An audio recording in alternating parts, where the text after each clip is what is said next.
હું નટુભાઈ રાઠોડ, પૂર્વ કોર્પોરેટર, હાલમાં મારા વાઇફ કોર્પોરેટર છે. આ બિલ્ડિંગમાં વારંવાર નોટિસો આપેલી છે, છતાંય નોટિસોનું કોઈ બજવણી વારે વારે થાય છે. પણ આ બિલ્ડિંગ આજ વર્ષોથી જર્જરિત છે અને આ ખાઉદરી ગલી કહેવાય છે, જે કડિયાવાડમાં આવેલ છે ને ખાઉદરી ગલી કહેવાય છે.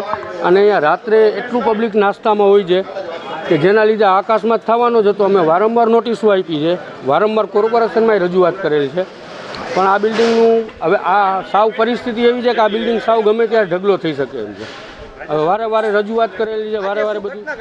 આજે શું ઘટના, એટલે આજમાં તમે જોઈ શકો છો બિલ્ડિંગને તમે એક કેમેરો ફેરવશો એટલે તમને ખબર પડી જશે કે આમાં કાયદેસર હાડપિંજર થઈ ગયું છે. અત્યારે ઈજામાં અમારે એક અહીંયા નાસ્તાવાળા બે ભાઈ છે, એમાં એક પરોઠાવાળા ભાઈ છે, એ પરોઠાવાળા ભાઈ શૈલેષભાઈ છે, એને લાગ્યું છે અને ઉપરથી બિલ્ડિંગ પડી એટલે આ પારાપેટ જે છે એ આખી નોખી થઈને સીધી ઉપર આવી છે.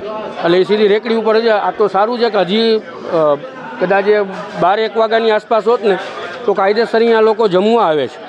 હવે જમવા આવે છે તો ઈજા વધારે થાત અને કોઈ જાનહાની વધી જાત. અત્યારે 2 જણાને લાગેલું છે અને 2 ને 108માં લઈ ગયા છે.